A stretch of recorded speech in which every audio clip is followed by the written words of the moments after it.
اتقوا الله حق تقاته ولا تموتن إلا وأنتم مسلمون. اللهم إنا نسألك علما نافعا ورزقا طيبا وعملا صالحا متقبلا. اللهم علمنا ما ينفعنا وانفعنا بما علمتنا وزدنا علما وهدى وتوفيقا. Amin ya rabbal alamin. Hadirin sekalian, ibu-ibu dan bapak-bapak jemaah pengajian Masjid Al-Azhar Pusat yang semoga kita bersama senantiasa dirahmati Allah, dimuliakan Allah, dan senantiasa mendapatkan bimbingan taufik dan hidayah dari Allah. Amin. Ini kenapa? Buah saya kok berkurang? Anggurnya tinggal berapa butir? Kalau di tempat lain satu parcel penuh. Ini udah dimakan MC kayaknya, terlambat nih kan? Tapi nggak apa-apa. Daripada baper mendingan sabar. Sesuai dengan antum ngetes imannya juga bagus juga ya. Nanti kalau masukin plastik aja saya ngomong. Hadirin sekalian, kita langsung saja masuk ke materi. Dari baper menjadi sabar. Yang pertama, apa penyebab orang itu gampang baper, sakit hati, merasa dizalimi, merasa dikhianati, kalau diajak ngobrol seakan-akan tidak dihargai, menjadi orang yang keberadaannya tidak diharapkan. Ibu-ibu banget ya? Jangan ketawa, serius ini. Ibu-ibu banget ya? Oh bapak-bapak, ini mukanya ceria semua, sebelah sini yang mukanya pengen curhat semua ini. Nah, maka ada beberapa hal yang menjadikan orang itu gampang kecewa. Kalau kita rangkum, ini kita nggak bicara psikologi, nggak bicara ilmu jiwa, kita ngomong tentang syariat. Kita berbicara tentang ayat-ayat Al-Quran dan kita berbicara tentang hadis Rasulullah Muhammad SAW. Sebabnya ada 3. Orang itu gampang baper atau kecewa. Nomor 1, karena orang itu merasa berjasa.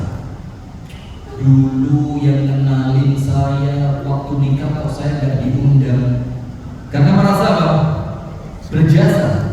Dulu waktu dia belum ada yang kenal, saya yang nganterin dia kemana-mana. Sekarang dia udah terkenal, saya nggak pernah diajak lagi. Merasa berjasa.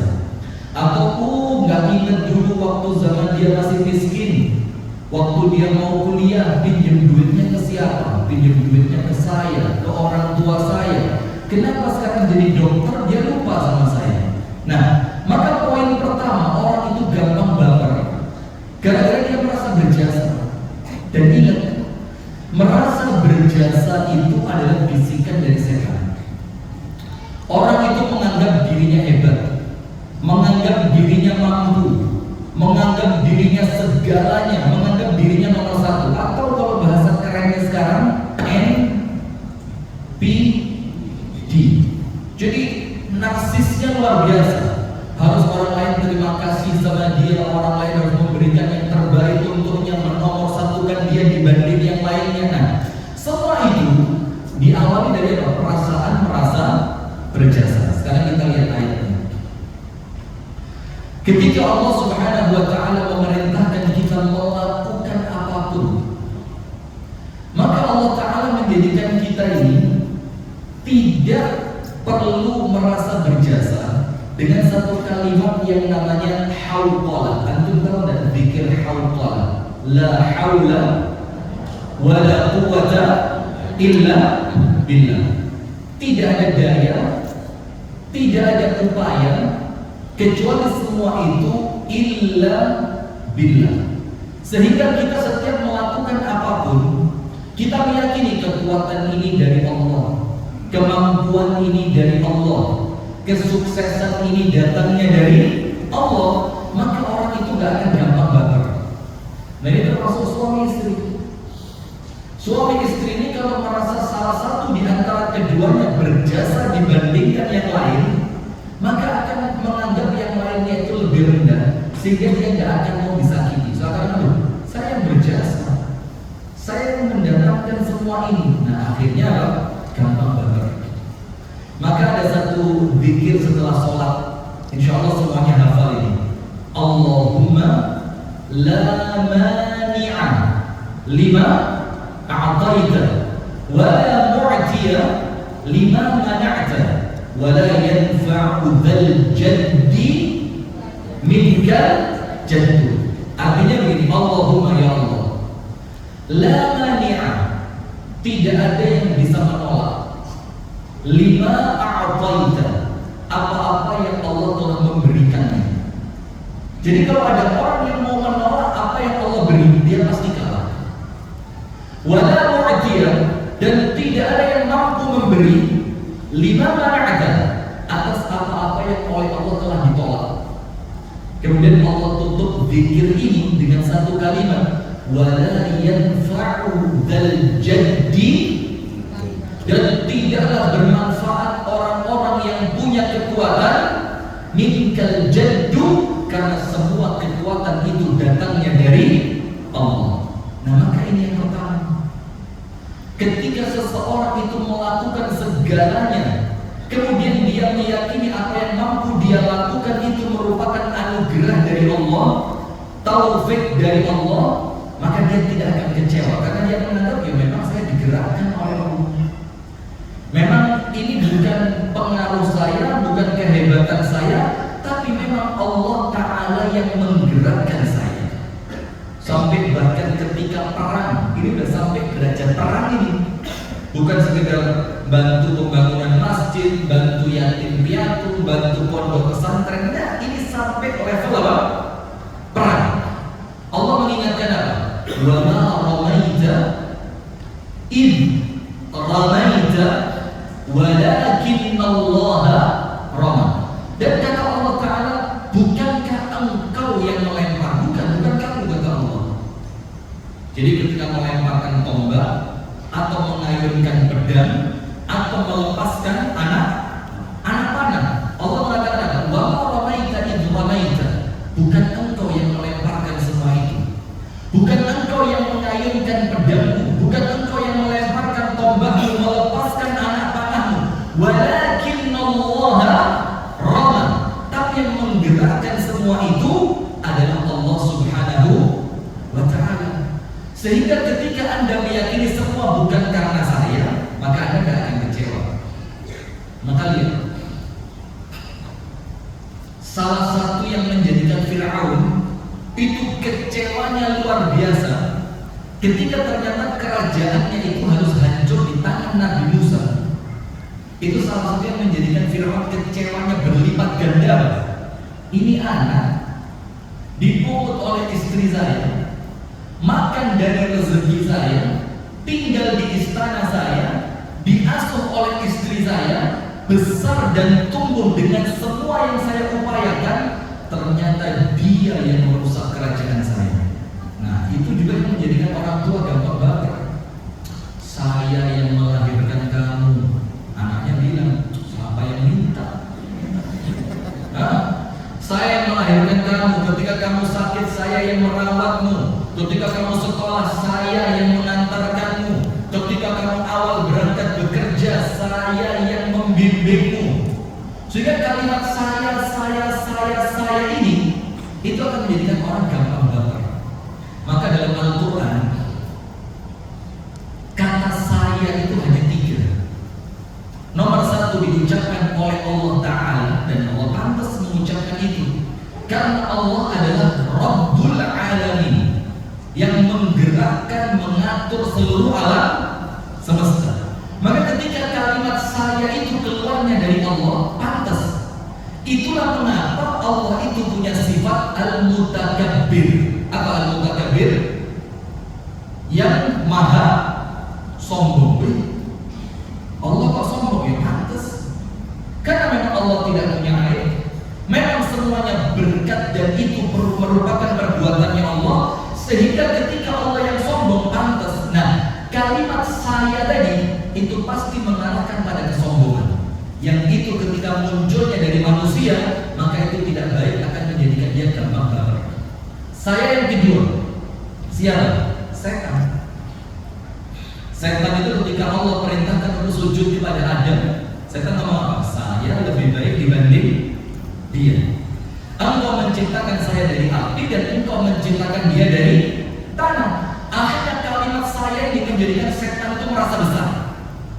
maka dia tidak mau tunduk dengan perintah Allah.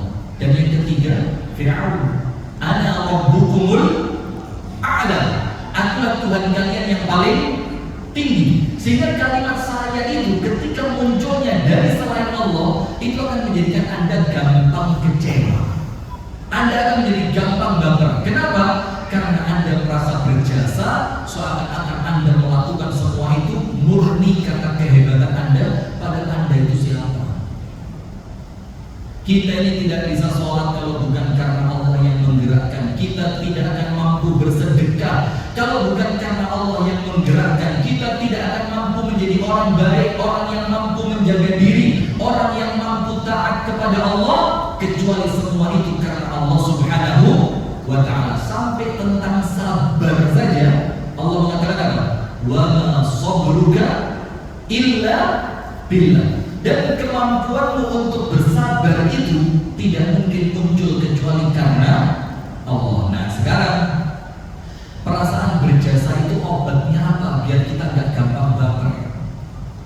Perasaan berjasa ini obatnya adalah kita meyakini bahwa kita adalah seorang hamba yang tidak mungkin melakukan apapun kecuali atas pertolongan Allah. Yang kedua, apa yang menjadikan manusia itu gampang kecewa? Berharap kepada manusia. Wah, ini parah banget. Orang yang berharap kepada manusia itu disampaikan oleh para ulama dengan berbagai macam ucapan yang muncul dari mereka. Itu apa juga? Berharap kepada manusia itu adalah merencanakan kekecewaan. Merencanakan apa? Kekecewaan. Jadi kalau Anda berharap kepada manusia, itu secara tidak langsung itu Anda sedang melangkahkan kaki menuju kecewa. Contoh, seorang istri dengan suami, suami dengan istri. Contoh yang paling mudah begini.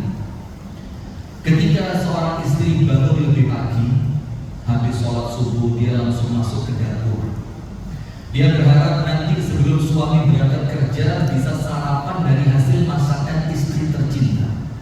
Maka istri masuk ke dapur, dia keluarkan bumbu masakan, dia nyalakan kompor, dia siapkan bahan-bahan, kemudian dia bikin nasi goreng kesukaan suami. Dibikin dengan sepenuh hati. Dia berharap kepada siapa? Suami. Dibikin dengan sepenuh hati. Itu ketika nasi gorengnya jadi, ditambahin sama dia pakai topping.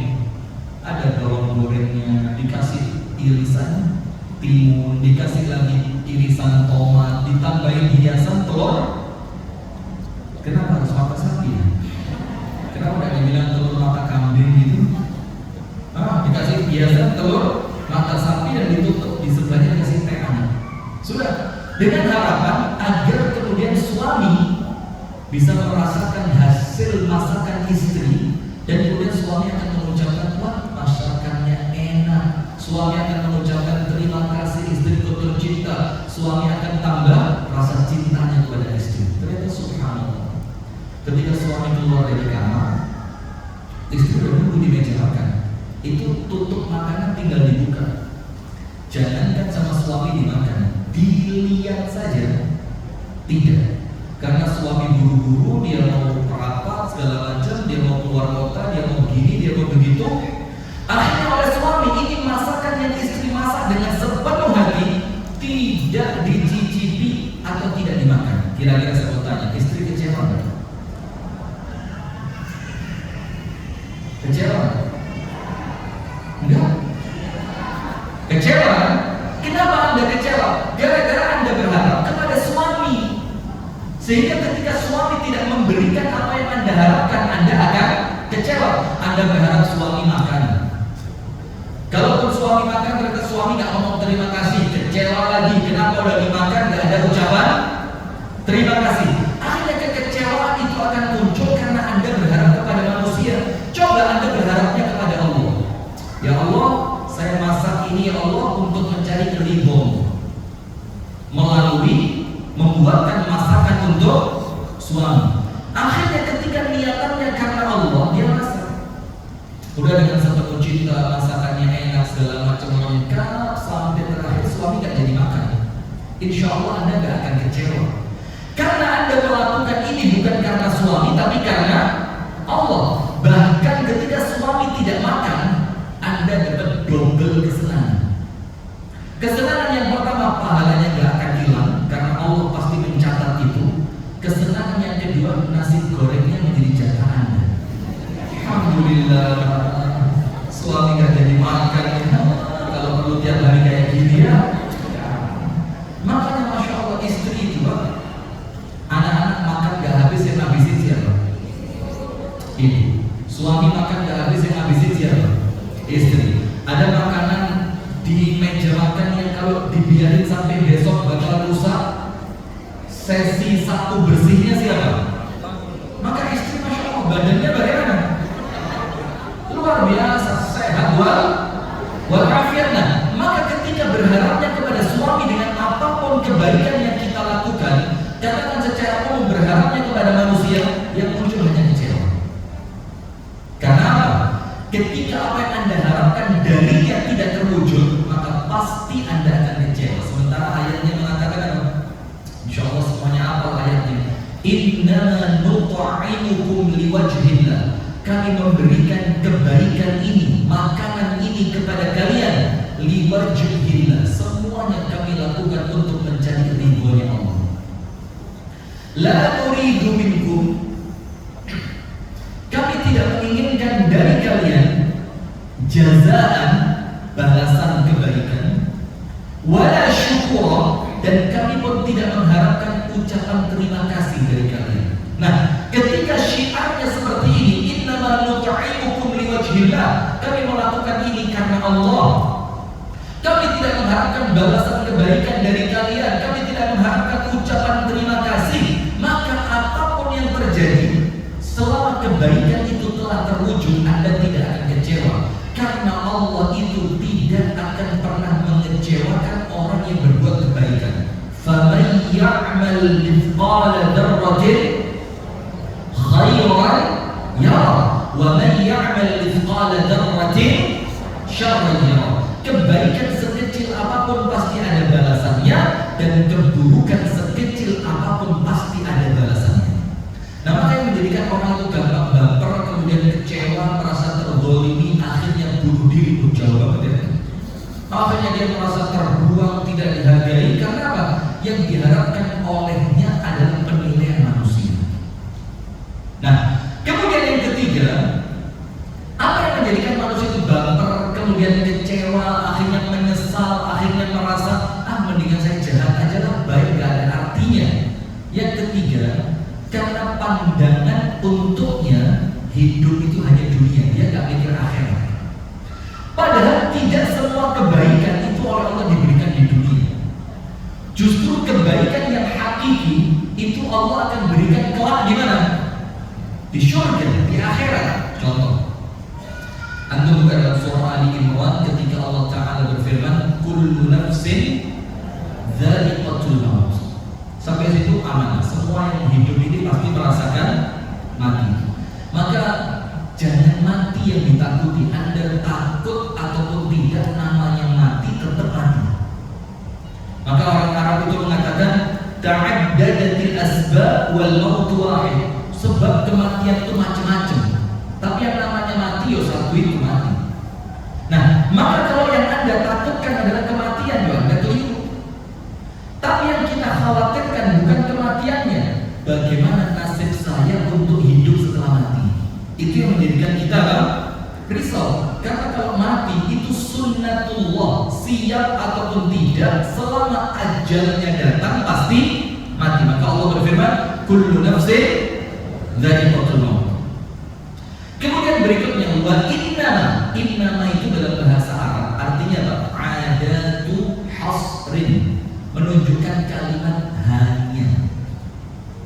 Wa innama tuwaffawna ujurakum yaumal qiyamah. Nanti sempurnanya ganjaran kalian itu di hari kiamat, bukan di dunia.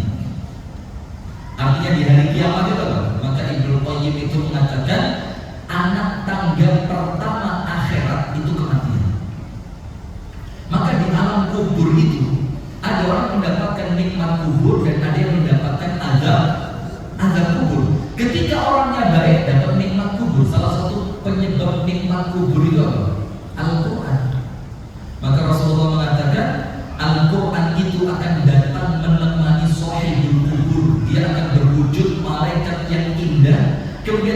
Anda tanya, kamu siapa menemani saya di alam kubur ini? Maka malaikat itu mengatakan, aku adalah amalmu ketika engkau di dunia. Dan yang mendahului amalan itu untuk menemani manusia di alam kubur itu adalah Al-Quran. Nah sudah, sementara sebaliknya ada azab kubur. Dan salah satu azab kubur itu penyebabnya apa? Maaf ya, ketika pipis tidak bersih. Maka subhanallah, saya sebenarnya kalau masuk ke toilet, kemudian toiletnya udah baunya udah, ini sebenarnya nggak pantas ya, cuma kita sampaikan aja. Kemudian toilet itu baunya udah apa pesing begitu, itu udah kayaknya males. Kalau nggak terpaksa itu nggak masuk. Maka kalau mau masuk dibersihin dulu pelan-pelan. Karena apa? Percikan air pipis ini yang terkadang terasa, terkadang nggak terasa. Ada orang-orang yang percikannya itu nggak terasa. Karena begitu apa ya, begitu kecilnya, lembutnya itu sampai nggak terasa. Tapi kalau itu nggak dibersihkan, itu akan menjadi penyebab azab kubur. Maka oleh Allah dikatakan, wa inna la tuwaffawna ujurakum yaumal qiyamah. Baru ganjaran atas kebaikan kalian itu Allah akan berikan secara sempurna kelak pada hari kiamat. Terus apa ganjarannya ya Allah? Apa sukses itu ya Allah? Faman zuhziha 'anil nar wa udkhilal jannata faqad faz.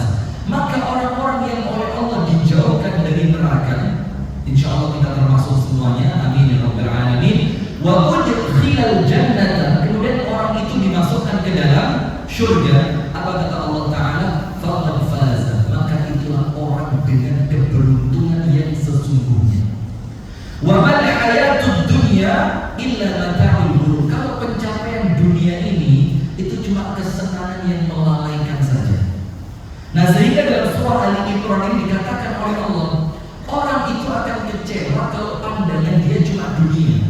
Contoh, ada orang berbuat baik, bersedekah, menyambung tali silaturahim, tapi nggak kunjung kaya. Kalau memang tujuan dia adalah dengan sedekahnya, dengan kebaikannya, dengan silaturahimnya, tujuannya adalah dunia, ya pasti dia akan kecewa ketika dia tidak mendapatkan kekayaan itu di dunia. Saya mau tanya begini sekarang, kalau setiap orang yang bersedekah langsung kaya, insya Allah gak ada orang pelit di dunia ini. Gak ada orang pelit. Justru sedekah itu menjadi istimewa. Itu ketika apa? Justru ketika orang yang sedekah itu oleh Allah diuji dengan tidak kunjung dapat balasannya di dunia. Maka di situ justru ujiannya. Maka jangan terkecoh. Sedekah penter balik pajero. Oh iya, tapi iya, apa enggak? Sampai ada orang yang kecewa akhirnya, Ustaz mana ini? Saya udah jual mobil meter saya ini, laku 55 juta. Kata Ustaz bakal balik 550, minimal pajero lah. Ini udah 3 bulan nggak balik Ustaz. Kenapa dia kecewa? Kenapa dia baper dengan yang semua itu? Gara-gara bayangan dia ganjaran itu Allah beri di mana? Di dunia. Padahal Allah mengatakan wa innamat tuwaffawna ujurakum yaumal qiyamah. Sampai Nabi Muhammad itu mengatakan begini, Allahumma la aisha illa aishul akhirah. Ya Allah, tidak ada kehidupan yang hamba cari kecuali kehidupan akhirat. Sampai Rasulullah mengatakan seperti itu. Kenapa? Agar kita sebagai umatnya ini tidak gampang kecewa dengan dunia. Sampai Rasulullah mengatakan kalau dunia itu berharga, ada harganya. Kalau ada harganya, dan harganya cuma separuh sayap lalat, maka orang kafir oleh Allah tidak akan diberi minum walaupun seteguk air, tidak dapat mereka. Itu kalau dunia ada harganya, dan harganya cuma separuh sayap lalat. Tapi karena dunia ini tidak ada harganya, maka oleh Allah dunia ini diberikan kepada siapapun yang memang mereka mencarinya. Nah, sehingga kalau memang yang kita cari dunia dengan amal kebaikan kita, berarti kita mencari ganjaran dari Allah yang artinya tidak seberat sayap lalat. Itu yang kita cari. Kalau yang kita cari apa? Dunia ini. Nah, tapi kan yang kita cari bukan dunia, yang kita cari apa? Akhirat. Nah, maka sekarang jemaah, ini 3 poin pertama yang menjadikan kita gampang kecewa. Nomor 1, orang itu akan kecewa ketika dia merasa berjasa, dulu saya kok sekarang dilupain, kecewa. Nomor dua, ketika dia berharap kepada manusia, kecewa. Berharaplah hanya kepada Allah, sebagaimana yang Allah firmankan, Allahus Shomad, Allah tempat kita bergantung. Dan yang ketiga, ketika dia itu hanya mencari dunia dan dia lupa akhirat, sehingga dia kecewa ketika tidak mendapatkan dunia. Dia lupa bahwa apapun yang tidak kita dapatkan di dunia akan Allah ganti nanti di akhirat. Saya kasih dua hadis. Hadis yang pertama,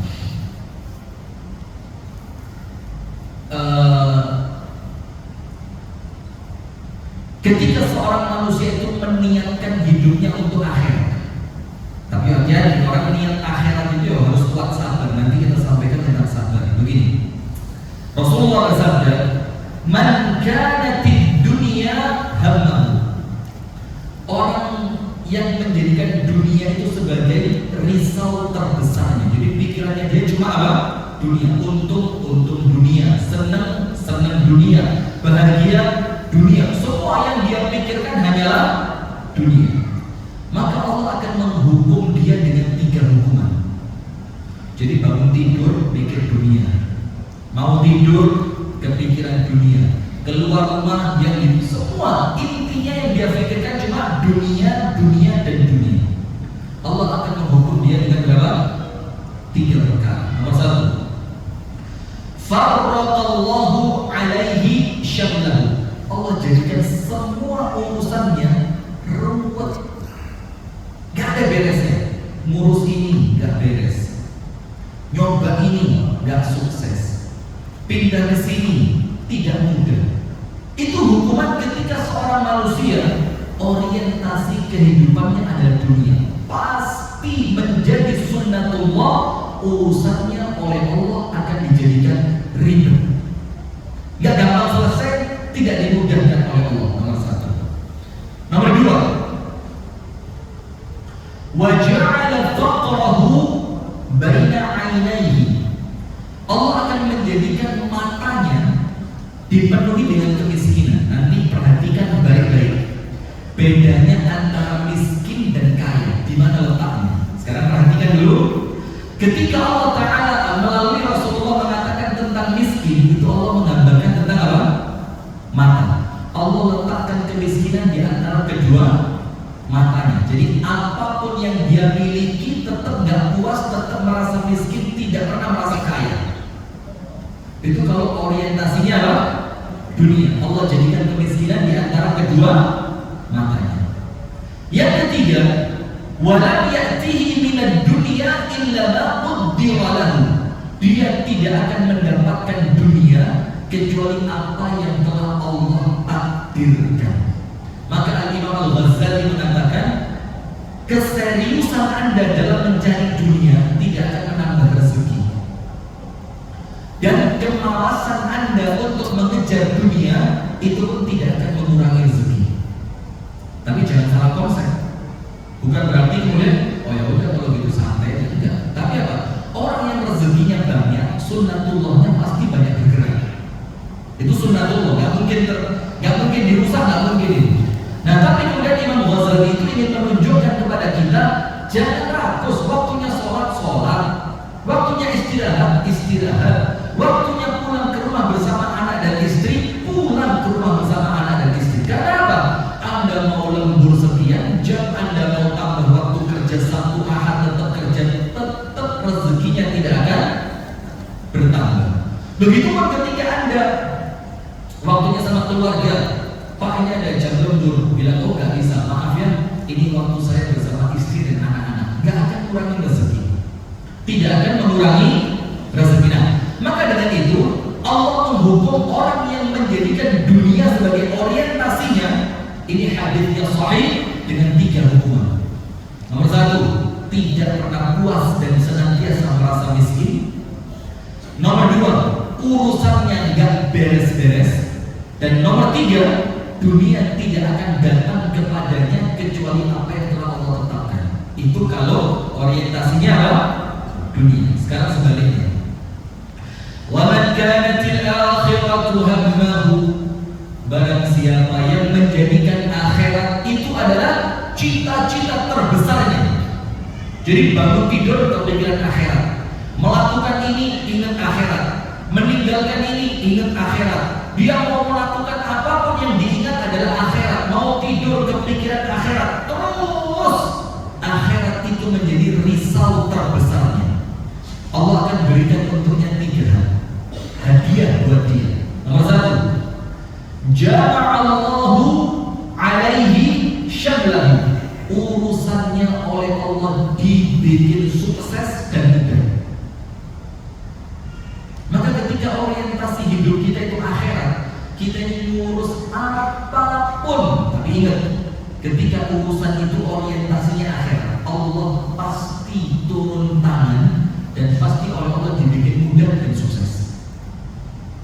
Maka kalau kita lihat sejarah ya, ini sedikit emosional, tapi saya menyampaikannya bukan untuk mengunggulkan ormas tertentu dan menjatuhkan yang enggak, itu bukan sifat saya itu. Maka kalau Anda lihat, Allah akan jadikan urusannya sukses ketika orientasinya akhirat. Kita contoh siapa? Contoh di antara kita yang gampang diingat, Kiai Haji Ahmad Dahlan. Kiai Haji Ahmad Dahlan itu ketika tukang batik yang lainnya rumahnya mewah-mewah, Kiai Haji Ahmad Dahlan rumahnya sederhana banget. Kemudian beliau mengatakan begini, kerjalah kamu sekeras-kerasnya. Bukan mentang-mentang hidupnya sederhana disuruh apa? Disuruh malas-malasan, enggak. Walaupun beliau sederhana, beliau mau apa? Kerjalah yang keras, sekeras-kerasnya. Terus beliau bilang, carilah uang sebanyak-banyaknya. Tapi beliau memberikan batasan, gunakan untuk dirimu, istri dan anakmu secukupnya, jangan mewah. Sisanya dermakan di jalan Allah. Nah lihat, ketika orientasinya jalan Allah, gunakan sisanya di jalan Allah. Subhanallah, sekarang lihat, justru ormas terkaya sekarang di seluruh dunia itu Muhammadiyah masuk nomor 4. Itu ormas terkaya sedunia. Itu Muhammadiyah nomor 4. Allah bikin urusannya sukses. Maka oleh Allah dibilang, Allah akan menjadikan jama'allahu alaihi syamlah. Allah mudahkan semua urusannya dan pasti sukses. Yang kedua, untuk orang yang orientasi kehidupannya itu akhirat, Allah Subhanahu wa taala mengatakan untuk mereka melalui Nabi Muhammad sallallahu alaihi wasallam, wa ja'ala ghinahu fi qalbihi. Sekarang perhatikan. Allah jadikan kekayaan itu di dalam hatinya. Tadi miskin di mana? Miskin di mana tadi? Mata. Kaya di mana? Karena orang itu merasa miskin dikarenakan matanya. Ngelihat punya orang lebih bagus, ngelihat milik orang lain lebih keren, lebih besar, lebih megah, lebih mewah, lebih banyak. Itu urusannya apa? Mata. Maka di dalam Al-Quran, ghaddul basar, menundukkan pandangan, itu bukan cuma melihat yang bukan mahram saja, lawan jenis yang bukan mahram. Ada ghaddul basar tentang kenikmatan orang lain. Itu Allah perintahkan. Jangan engkau panjangkan matamu untuk melihat apa-apa yang Allah berikan kepada mereka dari kenikmatan dunia. Tidak boleh. Justru Nabi Muhammad mengatakan, kalau mau lihat orang yang berada di bawah. Nah, maka ketika Allah mengatakan miskin itu di mata, karena orang itu merasa miskin karena tidak mampu menjaga matanya, serakah. Sementara kaya itu Allah masukkan ke dalam hati, qanaah. Nomor 1, Allah mudahkan urusannya, Allah masukkan kekayaan ke dalam hatinya. Dan yang ketiga, untuk orang yang orientasinya akhirat, wa atathud dunya wa hiya radhimatun. Allah akan datangkan dunia kepadanya. Dia tak perlu cari, dunia yang datang kepadanya. Wa hiya radhimatun, dalam keadaan dia memandang dunia itu, apa sih dunia ini? Saya enggak butuh dengan dunia. Subhanallah. Allah datangkan dunia kepadanya dalam keadaan dia tidak memandang dunia itu istimewa. Nah, ini untuk orang yang orientasinya apa? Akhirat. Maka orang yang orientasinya dunia,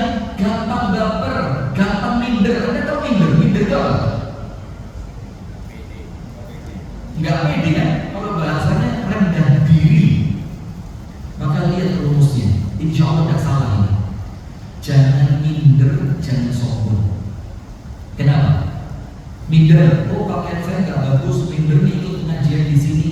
Oh, saya nggak punya mobil, minder nih ikut pengajian di sini karena pengajian di sana semua jemaahnya pakai mobil. Oh, saya bukan orang kaya, minder nih ikut acara ini karena ini acara hanya untuk orang kaya. Jangan minder, jangan sombong. Silakan ditulis. Minder adalah sombong yang tertunda. Minder itu apa? Sombong yang tertunda. Karena begini, Anda mau ketawa ya, karena menurut saya nggak lucu ya. Atau selera humor Anda rendah ya. Kenapa minder itu sombong yang tertunda? Orang yang senantiasa rendah diri, itu kalau ketemu orang yang di bawahnya, mau dimakan sama dia. Karena dia biasa minder, malu, nggak bisa pamer, nggak bisa ngomong, nggak bisa kelihatan hebat. Sekalinya ketemu orang yang di bawahnya, wih, langsung sombongnya bisa jadi ngalah-ngalahin Fir'aun, ngalah-ngalahin Iblis. Dan sebaliknya, orang yang sombong itu minder yang tertunda. Kenapa dia sombong? Karena yang dia temui yang di bawahnya terus, sehingga dia merasa keren. Tapi sekalinya dia ketemu dengan orang yang di atasnya, langsung begini. Siap sama. Udah, karena apa? Sebelumnya sombong dia.